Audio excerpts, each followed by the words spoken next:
Acara yang kelima yaitu acara inti, yaitu mau'idhah hasanah yang akan disampaikan oleh Syekh Atif Muhammad Ma'ruf Al-Janaini dari Mesir. Wa ilaihi falyatafaddal mashkuran.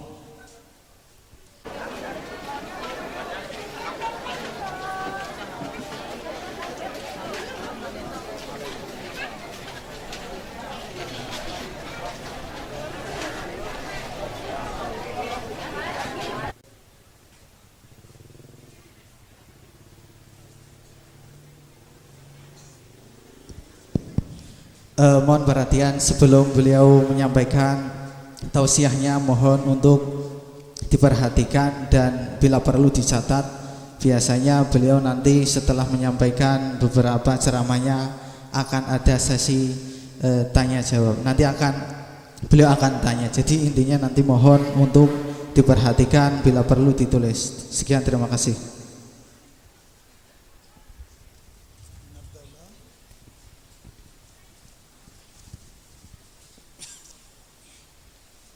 Bismillahirrahmanirrahim.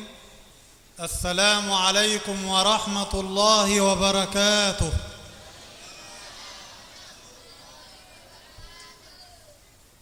في البداية أعرفكم بنفسي. اسمي عاطف محمد معروف الجنيني من مصر إن شاء الله. وأنا جئت إلى إندونيسيا هنا لمدة 3 سنوات لكي أعمل معلما في الجامعة. Pertama beliau ingin menyampaikan perkenalan terlebih dahulu. Nama lengkap beliau yaitu Atif Muhammad Ma'ruf Al-Janaini, dan beliau nanti akan tinggal di Pekalongan ini selama 3 tahun, dan dia bertugas di sini untuk mengajar di salah satu kampus di Pekalongan. في تلك الليلة المباركة نتحدث عن خير البشر، نتحدث عن الحبيب، نتحدث عن سيد ولد آدم، نتحدث عن النبي صلى الله عليه وسلم، الحبيب سيد ولد آدم خير البشر. Pada malam hari ini beliau ingin menyampaikan tentang sebagus-bagusnya manusia, sesang kekasih Allah Subhanahu wa taala. Beliau merupakan keturunan Adam, yaitu Nabi besar Muhammad sallallahu alaihi wasallam. نتكلم عن الرحمة المهداة من رب العالمين. قال تعالى: وما أرسلناك إلا رحمة للعالمين. فالنبي رحمة من عند الله تعالى. النبي جعلنا نخرج من الجهل إلى العلم، من الظلمات إلى النور، النبي صلى الله عليه وسلم. ونتحدث عنه ليس لأجل الحديث ولكن لكي نقتضي به. قال تعالى: لقد كان لكم في رسول الله أسوة حسنة. وما أطيب الحديث وأجمل الحديث إذا كان عن الحبيب نبينا محمد صلى الله عليه وسلم. Jadi beliau menyampaikan bahwa Nabi Muhammad itu disebut dengan rahmat, seperti dalam Al-Quran, wa ma arsalnaka illa rahmatan lil alamin. Dan kami tidaklah diutus kecuali untuk rahmat bagi seluruh alam. Dan Nabi disebut sebagai rahmat karena telah membawa manusia dari zaman kegelapan menuju zaman terang benderang. Dan juga beliau ingin menyampaikan beberapa kalimat kata, itu bukan hanya dalam untuk omongan saja, akan tapi beliau ingin supaya nanti yang beliau ceritakan itu bisa menjadi panutan bagi kita. Dalam sebuah hadis, laqad kana lakum fi rasulillahi uswatun hasanah. Jadi setiap perilaku Nabi itu bukan hanya untuk dibicarakan, akan tetapi untuk kita tiru, untuk kita lakukan. أحد الصحابة رضي الله عنهم كان يبكي بكاء شديدا، فقال له النبي: ما يبكيك؟ قال: الموت يا رسول الله، أخاف أن أموت ولا أتكلم معك يا نبي الله. فقال له النبي: أبشر، يحشر المرء مع من أحب، أنت معي في الجنة وسوف أتكلم معك وأتحدث معك، فيا رب نكون في الجنة مع النبي صلى الله عليه وسلم. Jadi ada salah satu cerita, salah satu sahabat itu menangis dengan sangat sedih sekali. Beliau menyampaikan, Nabi Muhammad berkata, kenapa wahai sahabat kamu menangis? Kemudian sahabat itu menjawab, saya menangis itu karena takut akan mati. Kemudian Nabi menjawab, jangan takut, sebabnya yuhsyarul mar'u ma'aman ahabba. Jadi seseorang itu kelak akan dikumpulkan dengan apa yang ia cintai. Kamu nanti kalau meninggal akan dikumpulkan dengan saya. Jadi kamu jangan takut, karena orang yang kamu cintai nanti kelak akan kamu jumpai setelah di akhirat. Wa qabla an natakallam an maulid al-habib نتكلم عن حياة العرب، أصل العرب، دين العرب، حياتهم الاجتماعية. يبقى نتكلم أولا عن أصل العرب، حياة العرب، دينهم، حياتهم الاجتماعية. ثم نتكلم عن أبرهة الحبشي الذي أراد أن يهدم الكعبة، ثم مولد النبي صلى الله عليه وسلم. Jadi pada kesempatan kali ini beliau yang pertama, sebelum nanti menceritakan tentang kelahiran Nabi Muhammad, beliau nanti akan menceritakan tentang peristiwa atau apa saja yang terjadi sebelum adanya Islam, atau sebelum adanya Islam zaman saat itu terjadi apa saja. Nanti juga beliau akan menerangkan tentang Raja Abraha al-Abashi. Nanti juga setelah itu akan menceritakan tentang kelahiran Nabi Muhammad.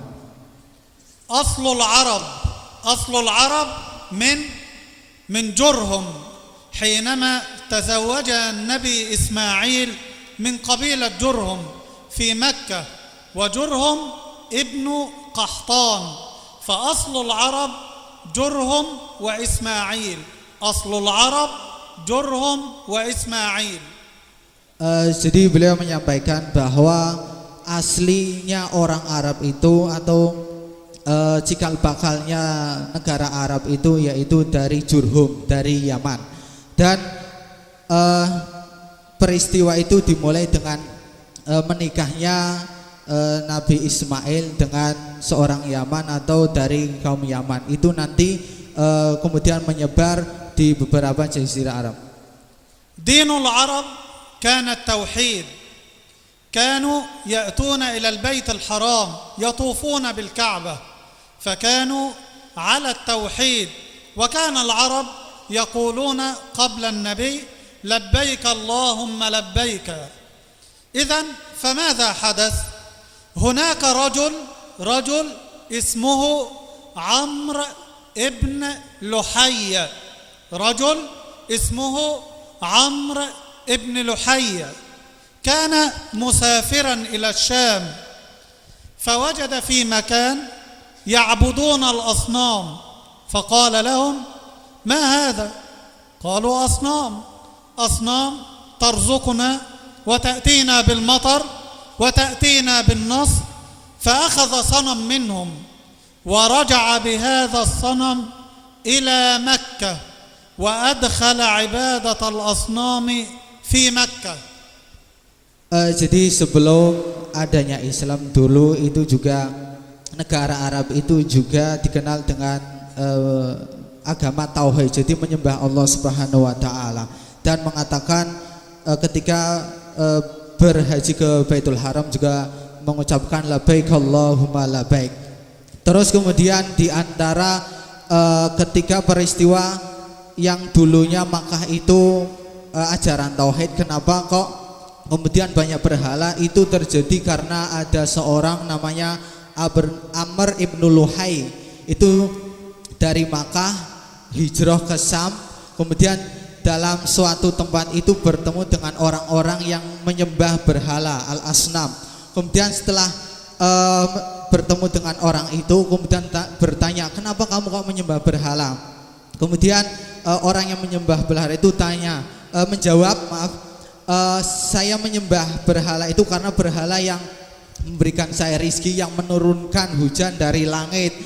Setelah ditanya seperti itu, Amr ibn Luhai itu kemudian mengikuti ajaran itu dan pulang dari Syam Mekah dengan membawa berhala. Dan itulah mulainya kenapa Mekah kok nanti ada banyak berhala.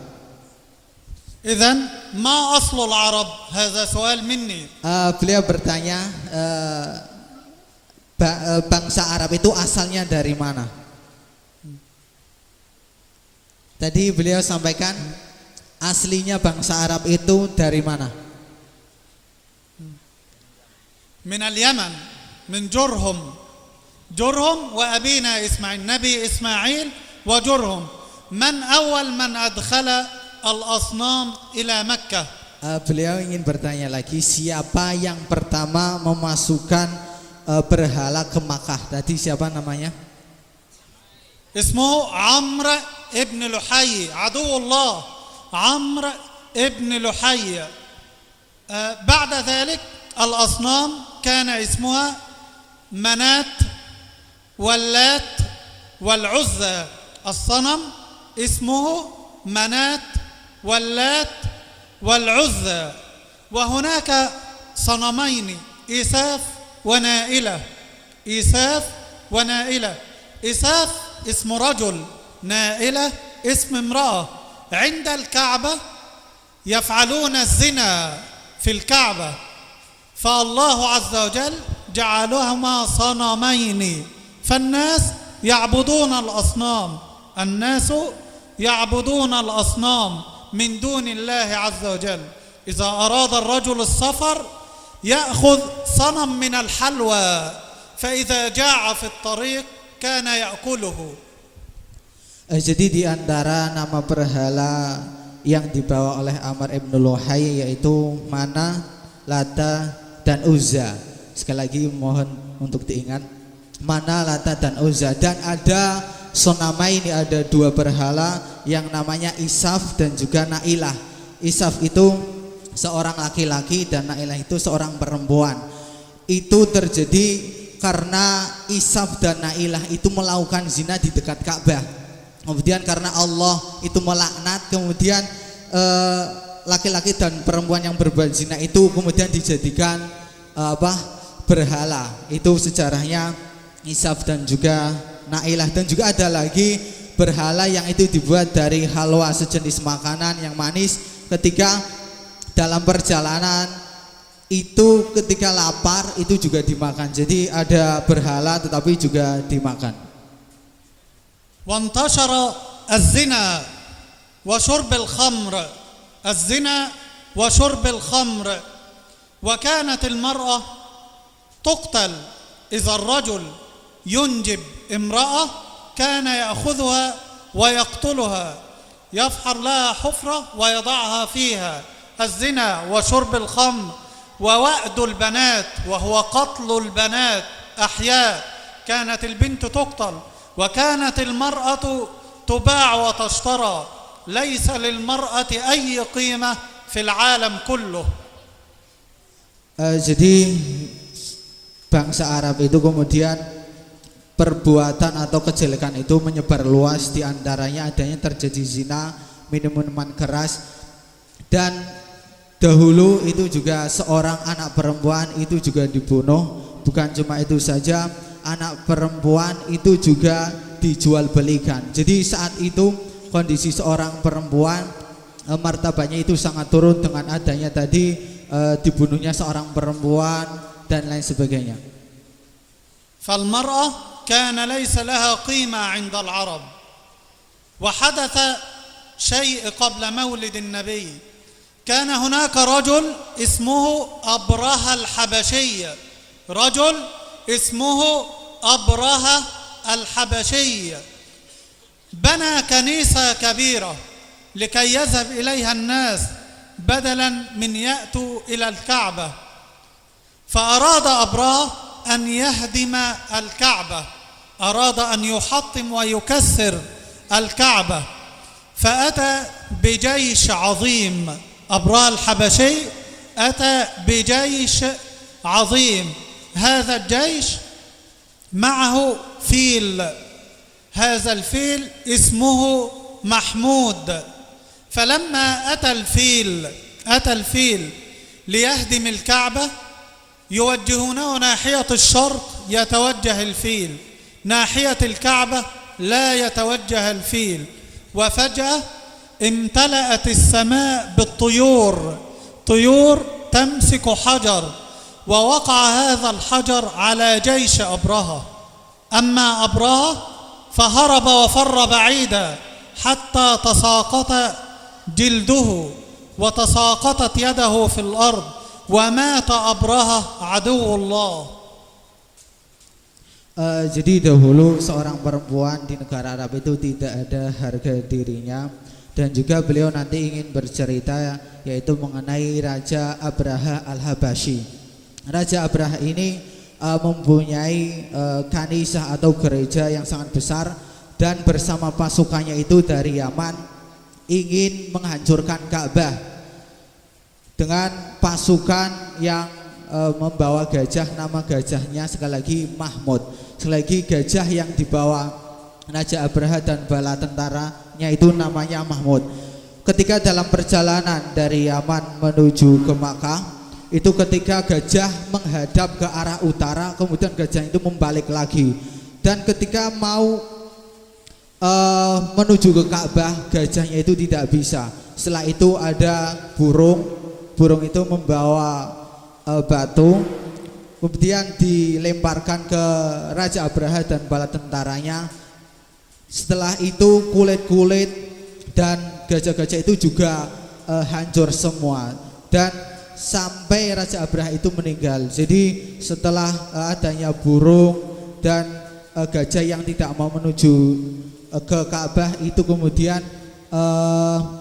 Raja Abraha itu kembali lagi dan meninggal dalam perjalanan. إذن السؤال: من أول من أدخل عبادة الأصنام إلى مكة؟ Beliau ingin bertanya lagi, tadi siapa yang awal kali memasukkan berhala ke Makkah? Tadi siapa namanya? اسمه عمرو بن لحي. طب أسماء الأصنام كان اسمها منات واللات والعزى وعساف ونائلة، وانتشر الزنا وشرب الخمر. ثم من أراد أن يهدم الكعبة؟ Jadi siapa raja yang ingin menghancurkan Ka'bah? هناك صورة في القرآن تتكلم عن أصحاب الفيل. ما هي؟ Ada salah satu surat dalam Al-Quran yang menceritakan tentang gajah. Apa suratnya? Suratul Fil. Ma ismu jaddin Nabi? Siapa nama kakek Nabi Muhammad? Abdul Muttalib. Jaddun Nabi Abdul Muttalib كان عنده 10 رجال و6 من البنات. جد النبي عنده 10 رجال و6 من البنات. نظر نظرا وقال: إذا رزقني الله ب10 رجال سأذبح أحدهما. Jadi kakek Nabi Muhammad itu namanya Abdul Muttalib. Abdul Muttalib itu mempunyai anak 10 laki-laki dan 6 perempuan. Kemudian setelah itu Abdul Muttalib itu bernadar, kalau saya mempunyai anak 10 lagi, nanti akan saya bunuh salah satu dari anak saya. فرزقه الله ب10 أولاد صار عنده 20 رجلا و6 من البنات. Kemudian setelah itu ternyata Abdullah itu juga dikaruniai 10 anak lagi. Jadi jumlahnya ada 20 anak laki-laki dan 6 perempuan, jumlahnya 26. فأراد أن يذبح ولدا له فذبح من أراد أن يذبح ولد. الولد الذي يقع عليه الاختيار اسمه عبد الله، فأخذ عبد الله وأراد أن يذبحه، فقال له الرجال: لا تفعل يا عبد المطلب، لا تفعل، وإنما تفديه بالإبل. ففداه الله ب100 من الإبل، 100 ناقة، ولم يذبح عبد الله. Kemudian setelah nadarnya Abdul Muthalib, kalau mempunyai 10 anak lagi akan saya sembelih 1 anak saya. Dan itu kemudian dengan adanya undian ternyata yang keluar itu Abdullah.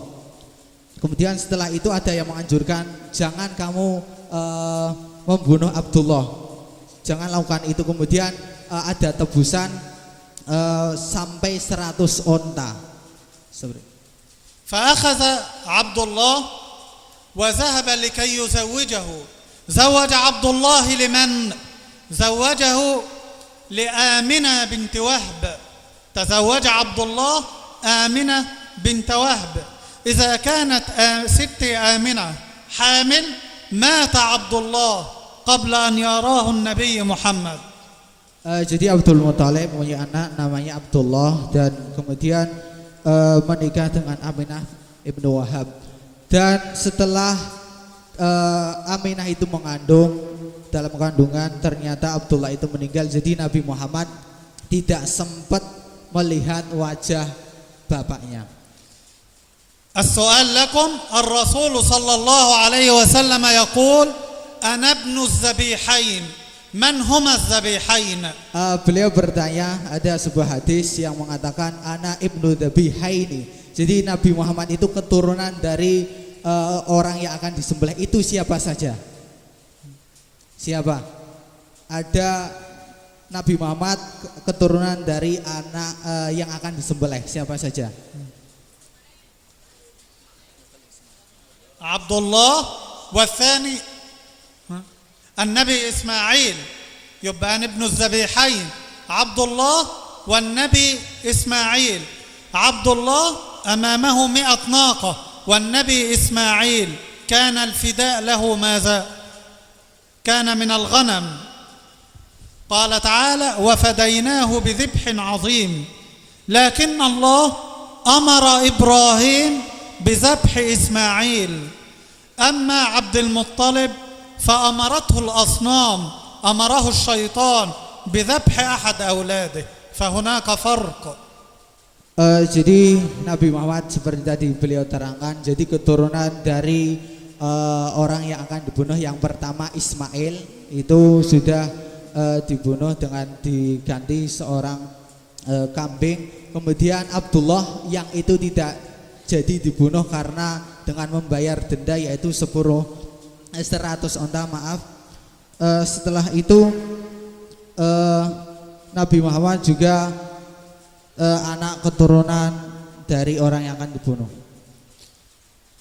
في يوم الاثنين في عام الفيل 12 من ربيع الأول سنة 571. إذا سألك وقال لك متى ولد النبي في أي عام، تقول له عام 571. هذه 5 وهذه 7 وهذا 1 571. Jadi beliau menerangkan bahwa Nabi Muhammad itu lahir pada hari Senin pada tahun Gajah 12 Rabiul Awal, atau kita bisa mengatakan dengan seperti ini. Jadi ini sebagai lambang 5, kemudian ini 7 dalam bahasa Arab, kemudian 1. Jadi 5 7 1. باليد اليمين Dengan tangan kanan. 571. متى ولد النبي؟ في يوم الاثنين في عام الفيل 12 من ربيع الأول سنة 571 أول ما ولد النبي. كانت الشياطين تذهب إلى السماء تسمع الملائكة، الشيطان يذهب إلى السماء يحترق بالنار. وكان هناك قصر كسرى ملك الروم، وقع هذا القصر. كان هناك المجوس يعبدون النار، انطفأت النار. إذن النار انطفأت للمجوس، قصر كسرى وقع، الشياطين تحترق عندما تذهب إلى السماء. Jadi ada 3 peristiwa yang menyertai kelahiran Nabi Muhammad, yaitu ketika Nabi Muhammad lahir itu ada syayatin, setan-setan yang ingin pergi ke langit, ingin mendengarkan percakapan para malaikat. Akan tetapi ketika dalam langit itu kemudian para setan itu hancur. Itu terjadi ketika Nabi Muhammad mau lahir. Kemudian ada lagi peristiwa yang menyertai Nabi Muhammad lahir, yaitu adanya kerajaan Kisra yang itu menyembah api, atau kita kenal dengan Majusi, yang sering menyembah api, kemudian apinya itu langsung padam. Itu terjadi ketika Nabi Muhammad lahir. السؤال كم عدد أولاد عبد المطلب؟ Beliau ingin bertanya berapa jumlah anaknya dari Abdul Muthalib. 16 و10 آخرون يبقى 26. دوابلو إنام 26 عدد أبناء عبد المطلب. ولد النبي من ست آمنة. النبي ولد نزل ساجدا على الأرض. عندما ولد النبي كان هناك نور يضاء به السماء إلى بلاد الشام، وكانت ولادته رحمة للعالمين. عندما ولد أخذه جده عبد المطلب وذهب به إلى الكعبة يطوف حول الكعبة وسماه محمدا. سماه محمدا. من الذي أسماه محمدا؟ عبد المطلب، يقبله ويسميه محمدا. Kemudian Nabi Muhammad ketika lahir itu dalam keadaan sajid atau sujud di bumi. Di antara peristiwa lain yang terjadi ketika Nabi Muhammad lahir, yaitu adanya cahaya dari Syam ke langit. Itu semua terjadi karena menunjukkan kebesaran dari Nabi Muhammad. Kemudian Nabi Muhammad itu diajak bertawaf di Ka'bah. Kemudian Abdul Muthalib itu mengatakan Sanna Muhammad, siapa yang memuji Muhammad. Jadi setelah itu dinamakanlah yaitu Muhammad. عندما كان النبي محمد كبر وصار في سن السادسة ذهب إلى أخواله في المدينة المنورة بني النجار. وهو يعود توفيت ست آمنة، ماتت، فبكى النبي محمد بكاء شديدا. توفي أبوه قبل أن يراه، ثم توفيت ست آمنة.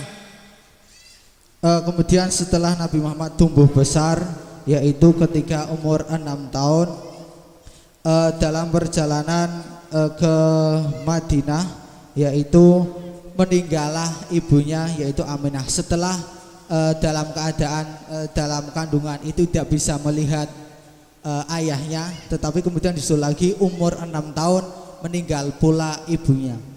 من الذي رباه بعد ذلك؟ جده عبد المطلب. أحب النبي محمد جده عبد المطلب حبا شديدا، فجلس مع عبد المطلب. وعندما كان محمد في السنة 8 توفي جده عبد المطلب، فحزن النبي حزنا شديدا. حزن النبي 3 مرات، مرة قبل أن يرى أباه، ومرة عندما ماتت ست آمنة، ومرة عندما توفي جده عبد المطلب.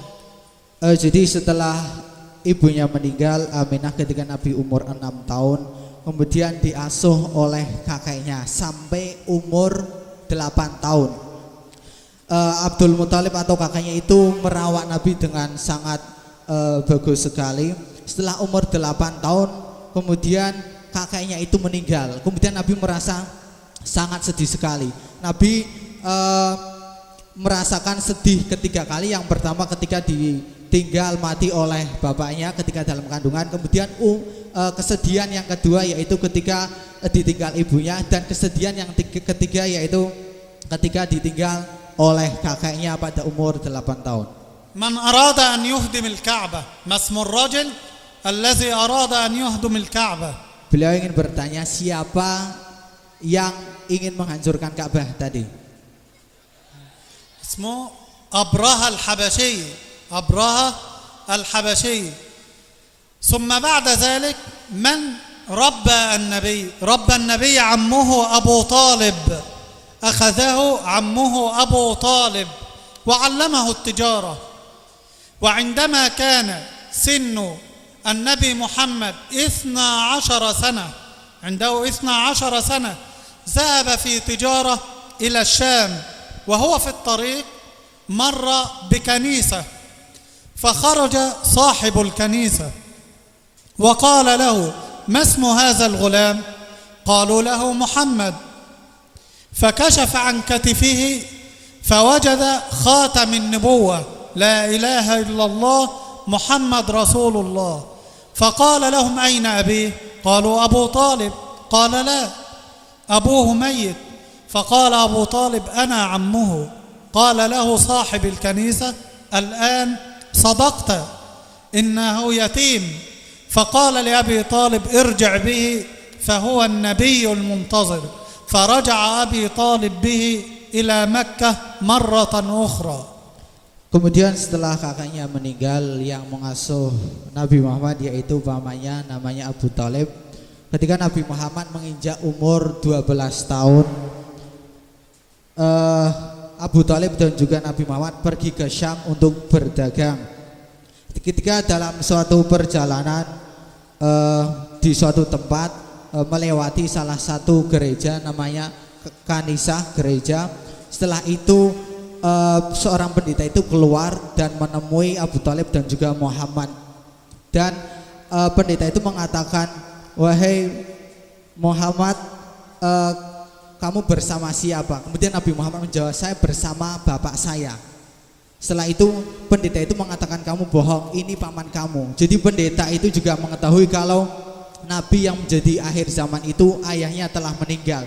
Setelah itu kemudian di bahunya sini pendeta itu melihat ada tanda-tanda kenabian yang tertulis la ilaha illallah. Jadi seorang yang bukan Islam itu juga bisa mengetahui tanda-tanda kenabian Nabi Muhammad dengan kitab-kitab terdahulu. Idzan arafna man adkhala ibadat al-asnam ila Makkah, kana ismuhu. Beliau bertanya, siapa yang memasukkan awal kali berhala ke Makkah? Siapa tadi namanya awal kali? Amr bin Luhay. Jaddun Nabi kana indahu kam min al-awlad? Kakek Nabi Muhammad punya berapa anak? Wa man arada an yahdim al-Ka'bah? Siapa yang ingin menghancurkan Ka'bah?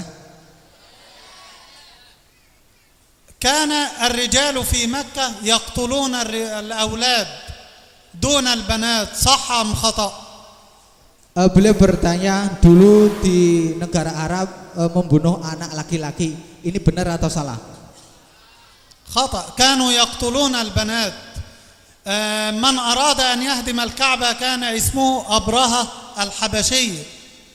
Kana Abdul Muttalib yuridu an yazbah ahad al-awlad, kana ismuhu. Siapa kakek Nabi Muhammad itu ingin membunuh anaknya, namanya siapa? Abdullah. Fadahu Allah bikam min al-ibil. Kemudian Abdul Muthalib itu tidak bisa jadi menyembelih. Abdullah itu diganti atau didenda dengan berapa onta? Ma ismu ummin nabiy? Siapa nama ibu Nabi Muhammad? متى توفيت أم النبي؟ Kapan ibu Nabi Muhammad itu meninggal? في 6 سنين وهو عنده السنة السادسة. ومن رباه بعد ذلك؟ Siapa setelah itu yang mengasuh? عبد المطلب. ومتى توفي عبد المطلب؟ Kapan Abdul Muthalib والنبي itu meninggal? عنده في السنة 8. ومن تولى تربيته؟ أبو طالب. النبي محمد، زواج النبي محمد، كيف تزوج النبي محمد؟ النبي محمد بعد سن 20 السيدة خديجة كانت جميلة جدا وكانت غنية جدا، تقدم لها الرجال فرفضتهم. بعثت النبي محمد في تجارة مع غلام اسمه ميسرة. بعثت النبي محمد في تجارة مع غلام اسمه ميسرة إلى بلاد الشام. ماذا حدث للنبي في الطريق؟ كان هناك غمام يظله من الشمس وهو يمشي، ونزل النبي محمد وجلس تحت شجرة، فخرج صاحب الكنيسة ورآه، قال: ما جلس تحت هذه الشجرة إلا نبي، وهذا نبي، وربح النبي ربحا كثيرا. Jadi beliau kemudian ingin menceritakan tentang pernikahan Nabi Muhammad. Nabi Muhammad itu menikah, sebelum menikah yaitu diutus oleh Khadijah. Khadijah itu orang yang seorang perempuan yang sangat cantik sekali dan juga kaya raya. Kemudian Khadijah itu mengutus seorang pembantunya yang namanya Maisarah. Kemudian Maisarah dan juga Nabi Muhammad pergi ke Syam. Setelah itu ketika dalam perjalanan menuju ke Syam, ternyata ada ghamamah atau awan yang mengikuti Nabi Muhammad. Meskipun itu dalam keadaan panas, tetapi Nabi Muhammad dinaungi oleh awan. Dan juga ketika dalam perjalanan lagi, yaitu sampai di salah satu kanisah atau gereja, kemudian keluar pendeta itu. Dan ketika itu Nabi Muhammad berada di bawah pohon, dan pendeta itu mengatakan tidak ada yang akan berteduh di bawah pohon ini kecuali seorang nabi, dan kamu adalah Nabi Muhammad. Jadi pendeta ini pendeta yang kedua yang mengerti tanda-tanda kenabian. Muhammad sallallahu alaihi wasallam, sallu alaihi ya ayyuhalladzina amanu sallu alaihi wa sallimu taslima. الصلاة على النبي واجبة علينا. النبي محمد عندما رجع من التجارة مع الغلام ميسرة غلام السيدة خديجة، حينما رأته خديجة أحبته وأرادت أن ترسل إليه في طلب الزواج. كان سن النبي محمد 25 سنة، وسن السيدة خديجة 40 سنة، وكانت غنية جدا وجميلة جدا. النبي محمد كان الصادق الأمين، وحكى لها ميسرة، فأخبر النبي محمد عمه أبو طالب والعباس، وذهب لخويلد أبو خديجة وطلبوا خديجة للزواج، وكان مهرها 20 ناقة. وتزوج النبي خديجة بنت خويلد سيدة نساء أهل الجنة. Kemudian setelah pulangnya dalam perjalanan dagang ke Syam yang kedua, Nabi dan juga Maisarah itu pulang dengan keuntungan yang banyak. Setelah pulang, Maisarah itu menghadap kepada Khadijah. Kemudian Khadijah itu ingin tahu tentang Nabi Muhammad. Kemudian Maisarah itu menceritakan Nabi Muhammad itu seorang shadiqil amin, seorang yang jujur, yang benar dan lain sebagainya. Kemudian Maisarah itu juga menceritakan tadi perjalanan ke Syam itu adanya awan yang mengikuti Nabi, dan juga adanya pendeta yang mengetahui itu Nabi. Setelah itu semua diceritakan, kemudian tumbuh benih-benih cinta dari Khadijah. Setelah itu mengutus seorang utusan untuk menemui Nabi, mengatakan bahwa Khadijah itu ingin menikahi Nabi Muhammad. Setelah itu Nabi Muhammad juga bertanya atau berdiskusi dengan pamannya Abu Thalib dan juga Abbas. Setelah itu singkat cerita terjadi pernikahan antara Nabi Muhammad dengan Khadijah, seorang yang kaya raya yang dicintai oleh banyak laki-laki, akan tapi Nabi Muhammad yang mendapatkannya. Dan pernikahan Nabi Muhammad dan juga Khadijah itu dengan mahar ishruna naqah atau dengan 20 onta. Wa anjaba an-nabiy Muhammad min as-sayyidah Khadijah 7 min al-awlad. Anjaba min as-sayyidah Khadijah al-Qasim, al-Tahir, al-Tayyib, wa min al-banat 4: Kulthum, Ruqayyah, wa Zainab, وفاطمة. يبقى أنجب منها 4 بنات و3 رجال. الرجال مرة أخرى القاسم، الطاهر، الطيب. أسماء البنات كلثوم، رقية، زينب، فاطمة. وأنجب ولد آخر اسمه إبراهيم، وهذا من ماريا القبطية من مصر. ولقد أحب النبي خديجة رضي الله عنها ولم يتزوج عليها أبدا في حياتها. Kemudian dari pernikahan Nabi Muhammad dengan Siti Khadijah itu dikaruniai 7 orang anak. Sekali lagi dihafalkan, 7 orang anak, 3 laki-laki dan 4 perempuan. Yang laki-laki itu namanya Qasim, kemudian kedua Tahir dan juga Thayyib. Kemudian dari perempuan itu yang pertama Kulthum, Ruqayyah, Zainab dan juga Fatimah. Adapun anak Nabi yang satunya lagi yaitu Ibrahim, itu keturunan dari Maria Qibtiyah dari Mesir. Ma ajmal al-hadith wa ma ajmal al-liqa hina natahaddath an siratin nabiy sallallahu alaihi wasallam. Nabiyullah رحمة للعالمين الذي أهداه الله لنا من السماء لكي يخرج الناس من الظلمات إلى النور. النبي محمد كان يذهب إلى غار اسمه غار حراء. غار حراء كان يجلس في هذا الغار لمدة شهر يتعبد فيه، وكانت ستي خديجة ترسل له الطعام والشراب. وكان الحجر ينادي عليه، النبي وهو يمشي ينادي عليه الحجر ويقول له السلام عليك يا رسول الله. الشجر كان يعرفه ويقول له السلام عليك يا رسول الله. يلتفت النبي لا يجد شيئا. Kemudian di antara paling hebat-hebatnya seorang manusia yaitu Nabi Muhammad, karena Nabi Muhammad itu bisa lewat perantaraan Nabi Muhammad itu semua manusia ditunjukkan dari zaman kegelapan menuju zaman yang terang benderang. Ketika Nabi Muhammad itu menginjak usia yang semakin besar, kemudian Nabi Muhammad itu bersemedi atau berada di gua namanya Gua Hira, dan Nabi berada di Gua Hira itu selama 1 bulan, dan Khadijah lah yang mengirimkan makanan untuk Nabi Muhammad. Dan ketika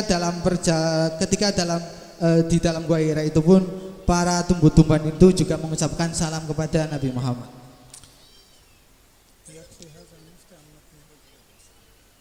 وكان النبي في غار حراء. ما الذي حدث في غار حراء؟ نزل عليه الملك جبريل من السماء وقال له اقرأ. قال ما أنا بقارئ. اقرأ. قال ما أنا بقارئ. اقرأ. قال وماذا أقرأ؟ فقرأ جبريل عليه سورة العلق. فنزل النبي من على غار حراء فزعا خائفا. كان النبي خائفا جدا. عندما نزل إلى خديجة رأته خديجة أخذته وغطته بثياب كثيرة والنبي في رعشة هكذا، فقالت له: لا تخف يا محمد، أنت الصادق الأمين، أنت من تكرم الضيف، فوالله لن يخزيك الله أبدا. وذهبت بالنبي إلى ابن عمها ورقة بن نوفل، فقال له: يا محمد أنت ورقة بن نوفل ابن عم السيدة خديجة، فقال له: أنت النبي المنتظر، أنت النبي المنتظر. Kemudian ada salah satu peristiwa yang terjadi ketika dalam Gua Hira, yaitu datangnya malaikat Jibril, dan malaikat Jibril mengatakan, "Iqra ya Muhammad." Kemudian Nabi Muhammad menjawab, "Ma ana biqari," saya tidak bisa membaca. Itu diulangi sampai 3 kali. Kemudian malaikat Jibril itu mengatakan, "Iqra bismi rabbikal ladzi khalaq," sampai selesai. Setelah kejadian itu Nabi Muhammad itu merasa takut sekali tentang peristiwa itu. Kemudian pulang ke rumah dan menemui Khadijah, dan setelah itu diselimuti Muhammad oleh Khadijah karena Nabi Muhammad itu merasa sangat takut. Ini ada malaikat yang datang. Setelah itu ketika dalam keadaan takut, Nabi Muhammad itu juga dinasihati oleh Khadijah, "Jangan takut wahai Muhammad, karena kamu itu orang yang benar yang memuliakan orang-orang yang lemah." Kemudian ada anak dari pamannya namanya Waraqah ibnu Naufal, itu mengatakan, "Kamu itu nanti akan menjadi nabi." Jadi Waraqah ibnu Naufal itu mengatakan bahwa itu terjadi di Gua Hira itu sebagai tanda bahwa Nabi Muhammad akan menjadi nabi. فيجب علينا أن نتذكر سيرة النبي صلى الله عليه وسلم، وأن نحيي لياليه بالقرآن الكريم، وعلينا بطاعة النبي، علينا بطاعة النبي. في بلاد الغرب يسبون نبينا الكريم، يسبون نبينا الكريم ليل نهار، ونحن علينا أن ندافع عن النبي الذي هو أغلى من آبائنا وأمهاتنا وأبنائنا، بل إن طاعة النبي من طاعة الله عز وجل. يا أيها الذين آمنوا أطيعوا الله وأطيعوا الرسول وأولي الأمر منكم، شفيعنا يوم القيامة محمد صلى الله عليه وسلم. Kemudian kita harus mengingat atau mempelajari peristiwa atau kelahiran tentang sejarah Nabi Muhammad, dan juga kita sebagai umat Islam itu juga harus saling membaca dan juga memahami serta mengamalkan dari Al-Quran.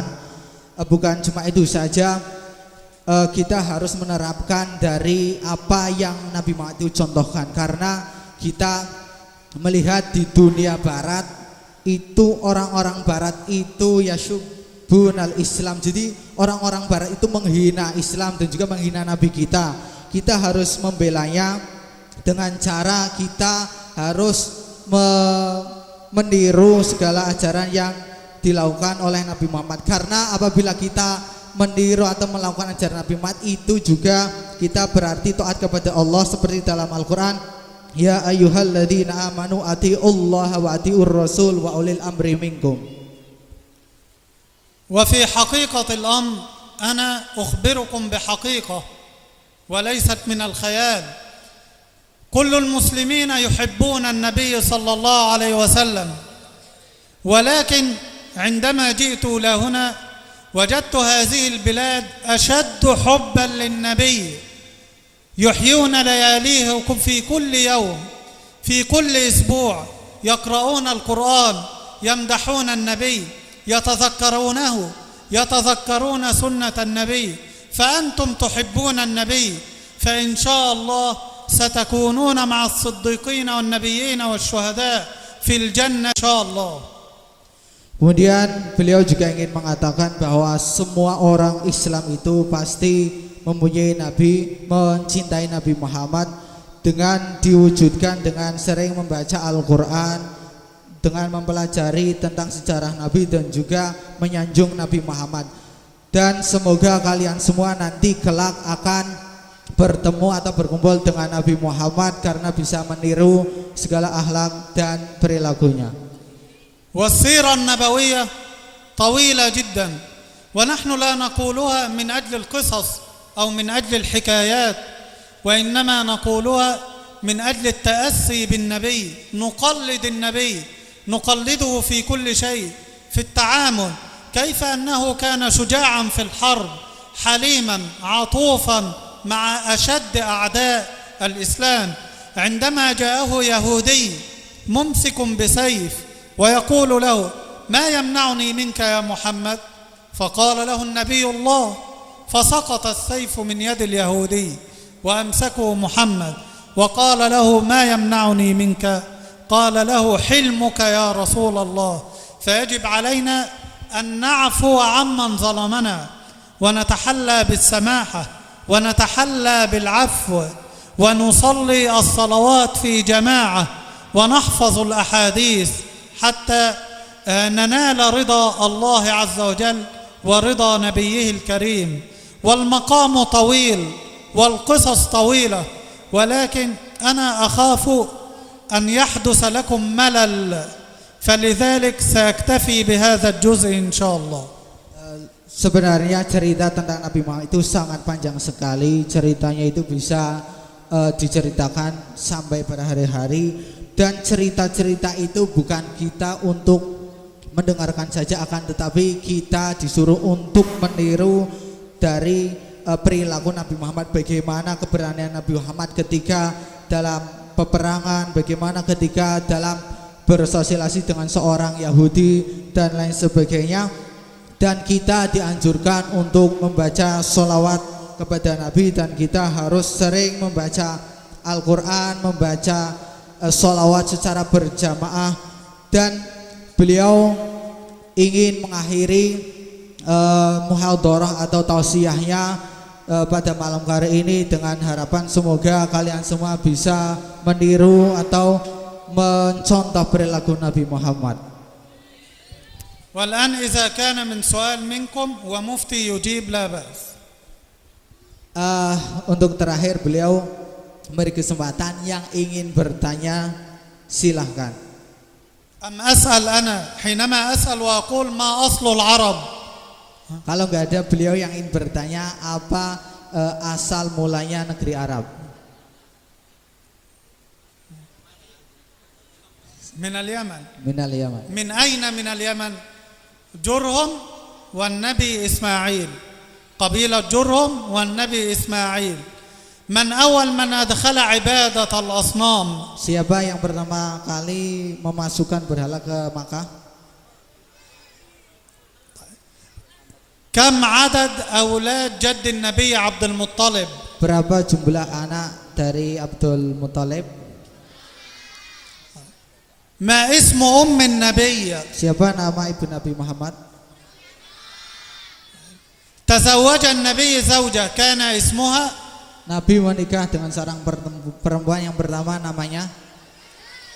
أنجب منها كم من الأولاد؟ Beliau dari pernikahan Khadijah dikaruniai berapa anak? كم دفع لها مهر عندما تزوجها؟ أعطاها مهر وصداق. Ketika perkawinan dengan Siti Khadijah, berapa mahar yang dikasihkan? 20 ناقة. طيب من كان يريد أن يهدم الكعبة؟ Siapa yang ingin menghancurkan Ka'bah? أبرهة الحبشي. إذا كان لديكم سؤال لا بأس. Kalau ingin bertanya silakan pakai bahasa Indonesia, enggak apa-apa.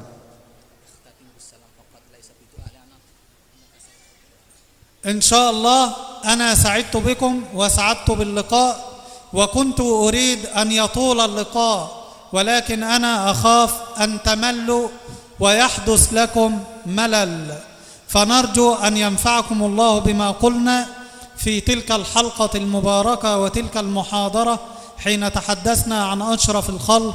والسلام عليكم ورحمة الله وبركاته. Waalaikumsalam. Beliau terakhir menyampaikan yaitu sangat bahagia sekali bisa memberikan beberapa tausiahnya kepada kalian, dan juga berharap nanti setelah ini kita bisa meniru dari perilaku atau akhlaknya Nabi Muhammad SAW, dan juga beliau tidak ingin berlama-lama karena takut nanti kalian semua bosan. Sekian yang beliau sampaikan. Wassalamualaikum warahmatullahi wabarakatuh.